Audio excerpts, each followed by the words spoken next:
I think if you want to get us hooked on a game, it needs to be an Escape from Tarkov clone with no guardrails, some real anti-cheat, and gotta have magic in it. And you gotta have two different worlds, one that wipes and one that doesn't. And, what is a guardrail? What do you mean by that? I mean that I think if like Activision made that game, we would make sure that things weren't as rough on new players. Like that game is brutal. I mean, we've talked about before how if you were really bad, you didn't have guidance, help, then you would run out of money. You would run out of everything in your stash down to your last item, and you'd be injured from the last time you tried to play. You need a Sherpa. You need a Sherpa. You need a Sherpa, yeah. And I wouldn't want that to change. I love how hardcore that game is and how you sort of earn your way into a club of depression. But we got Sherpas because we have a podcast. Like, I really enjoyed Escape from Tarkov. They have services, it's easy to get a Sherpa. People love doing that shit. That game doesn't have any skill-based matchmaking too, but they're like specifically catering to a hardcore audience. That's the difference. Like they're looking for the people that are going to spend 8 hours a day playing that game. It's not a casual game at all. And DMZ was like interesting, but ultimately just wasn't rewarding enough. So like if Call of Duty did something like where they went more hardcore than what DMZ was, but not quite as hardcore as Escape from Tarkov, I feel like they could actually like get a lot of regular players if they did it right. But yeah, it's definitely too intimidating for like, because Kyle's offered before to me and been like, hey, you should hop on and try out Tarkov, and we'll tell you when to use your chapstick and what brand of band-aids to use and how to repair the site on this. Those are real things. And I like in my head when you say those things to me, I'm like, that is so boring to me. Like the thought that I would have to concern myself with minutia that doesn't really have to do with the furtherance of the game, the fighting. And I get like really wanting to do it. If you think the game's about fighting, I get, Baldur's Gate being fun. You're doing a bunch of minutia there, but it all has to do with the evolution of your character and the story. If we were to try to play Tarkov, we would make it more about scavenging. It would be a scavenger Indiana Jones type game. And you'd need to go into it with that mindset, or you would be incredibly disappointed. Because if you went in like, when do we get to the gunfight? It's like, as soon as you want to die, bro, just let me know. like run that way, and you'll be dead in 15 seconds if you just run that way. And I don't want to be a burden to the rest of my team. Like when the stakes are that high that you're like picking what scent cologne to not scare off the forest bears or whatever. Like Taylor, I don't want to bother everyone. But what I've learned, so I played a couple of wipes and I was really into Tarkov at a point. And at first, you are absolutely a burden. Look, I've got to build my own business before I can start supporting your family. Yeah. But once I'm there and, I've got like passive money generators and all this shit, and I'm loaded with cash, I'm more than happy to bring a friend along, and just enjoy your company. I've got extra money. Yeah. Makes sense. But the game that's probably best for that I keep wanting you to get you into is Rust, because it's similar in a lot of ways. Isn't that even more intense than Tarkov? Yeah, kind of. Yeah. But it's not as complicated because you're like a naked man in the wilderness. Your cock's out. We can have fun with that. You can have fun at Rust at the lowest level of Rust, and you can find servers where people won't bully you. Whereas Tarkov, you can't do those things. You go into Tarkov and start goofing around, like making accents and wearing silly clothes. You're at the mercy of AI and teenagers with too much time on their hands. They're going to kill you. But in Rust, we could go in there and role play and just your dick is literally out. And the game in Rust, I think the first time you log in and like, hey, I'm Taylor.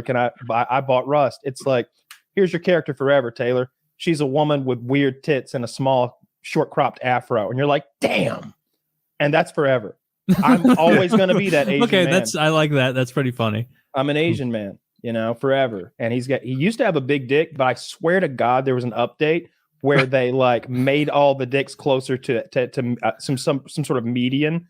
So, because I bet some people got micro penises, and got shit on. But I swear my dick used to be bigger. There's nothing wrong with micro penises. People shouldn't shit on those. They're cool. In Cyberpunk, you could actually customize the length of your dick in that game. I think there's 3 choices, but there might just be 2. Like I guarantee you, my theory is true that if guys could choose their own penis size, they'd all be too big. 100%, because it'd be a Cold War. It'd be like, well, I saw a guy walking around with an 11-inch flaccid penis. I'm not going to be the guy not. I'm going to be one-upped by my neighbor. I'm going to have a totally non-functional 14-inch penis where every time I get hard, I go into a I get lightheaded. I have a seizure. Yeah. The way I fuck is with a series of rubber bands. See, this is the quote-unquote woke stuff that doesn't bother me a bit. In Baldur's Gate, you can assign any genitals or like top, titties or no titties, whatever you want to call it, to any character. And so I love that I've got that many vaginal options. There's like 4 different vulvas. I did download a mod because I wanted to make some alterations here and there. But I thought that was awesome. I don't give a shit about that. What did you guys think of the Starfield pronouns debacle? I don't think they know about it, so fill us in. You guys have no idea what I'm talking about? I heard something about it, and I downloaded exists. Starfield, but I didn't play yet because my buddies who are all into it were like, "Oh, don't even bother. It's not like Skyrim." Really? It feels pretty similar to Skyrim to me. Maybe I'll have to try it anyway. But fill me in. I put 200 hours into that game. I fucking put in the time. I had a great time. But then I had a similar experience like with Diablo, where it was like one day I was like, nah, I'm good. Like everything felt easy. I had leveled my character up massively. I had these like really powerful guns, and I was like, this just doesn't really feel that fun to me anymore.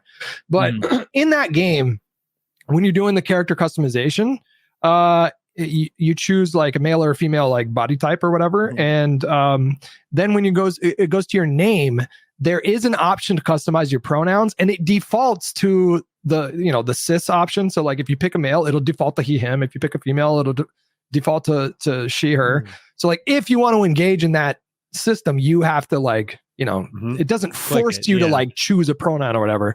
Yeah. And this one guy who's like, he does a lot of like anti-woke stuff on YouTube or whatever. He filmed himself doing a rant for like 2 minutes where he is screaming with the passion of like a civil rights, like champion from the fucking 60s. Like he's a fucking loser. He is so furious. And then that sparked like a whole conversation on social media that stretched out for like a week. But yeah, some people were pissed about that, but I'm surprised you guys didn't hear about that. People actually it kind of lights my, gives me joy that both sides have their snowflakes. That with like I just don't imagine. Was he mad about the rest of the game? Was he like, and also the fucking planes suck? His thing was like, he didn't like being current dayed. So like, for him, it broke his immersion because apparently in his version of the future, we'll get past all the silliness. There's not going to be any pronouns or whatever. But he was just like, he felt like it immediately, it kicked him out of his experience and broke his immersion. And then there was also, spoiler alert, mild spoiler alert. There's a character in the game that reveals that she's the clone of a man. She's not trans. The character is not trans, but she was cloned from a man. Yeah. And he lost his shit there because he interpreted it to mean that she was trans. And so at that point, he was just, and when you like, when being sort of like anti-woke is your whole thing, then like when you're a hammer, everything looks like a nail kind of a situation. And he just, he was furious. If that's how your bread is buttered, you're going to find a way to be upset about it. I just don't care about that. They should solve that by everyone, no pronouns, just ranks. Lieutenant Johnson, Private Johnson. See now more ranks would help. Johnson, is that you? Well, it's like an RPG, and when we're talking about RPGs, like one of the best things that you can do if you're going to do an RPG, and I'm sure you guys know what like Baldur's Gate. I don't know what their character customization is like, but I assume it's really like vast, right? And like huge. That's going to be a strength. Like you want as many options as you possibly can to customize your character in an RPG, and so it takes forever to your first. I made 3 or 4 characters before I actually started the fucking game. Because it's so vast and it's easy to be like, I skipped a whole chapter of customizations. My hair's the basic bitch hair. I got to go back. I do remember we made fun of some person, or maybe it was a group of people during Baldur's Gate who were like, I will not download this because there's a bear fucking an elf. Oh, they didn't like the bestiality? People were mad about that. Yeah, and all that is if you're a druid, you can take animal forms like through your wild magic. Yeah. And there's lots of sex scenes. Like if you romance a character up, you do like 3 nice things for these people in a row and they'll suck your dick. It's literally that. There are speed runs on TikTok. It's like fucking Shadowheart in 40 seconds flat. So you stack 3 things in a row together. So they're gonna fuck you. They're gonna ask you though. There's no rape. They're like, hey, maybe later on, and you have to say yes. And then they come back again. They're like, hey, you ready to fucking bang? And you're like, yes. And then they take you to a cutscene and they're like, are you sure you want this dick? And you're like, yes, give me that bear dick. And then and only then does a bear fuck you. And it's not dirty. It's hilarious because while the bear is like mounting you, they cut to a squirrel in a tree eating a nut, and he's like, what the fuck? Like drops the nut. It's great. I got cock blocked in Witcher 3. Did you guys play Witcher 3? No, I heard it was tried. Good. It's pretty awesome. But yeah, in that game, I think so. There's a scene where you go to a party with one of your like female companions that you can romance named Yennefer. I don't know if maybe you guys watched the show, but there's like or read the books, but she got drunk at this party and she was like making moves on me in the game, and I was like, I'm gonna play it like I'm gonna play it in real life. Like I would wait until she was and so every time she was trying to put the moves on me in the game, I was turning her down, not because I didn't want to fuck, but because I didn't want to take advantage of a drunk girl. And then the game interpreted that to me to mean that I wasn't interested. And so I didn't get she didn't give me any kind of options later on. Just like the real woman would. I was trying to like, look, whatever. It was a logical process in my mind. And I just got, I don't even want to mess with a man who wouldn't try to drug me. Yeah. You didn't go back to if he wanted me, if he try really again. wanted No, me, I didn't drug save me. scum. No, I didn't do This that. is why Bill Cosby got more pussy than Hutch. Oh my fucking God, bro. Because he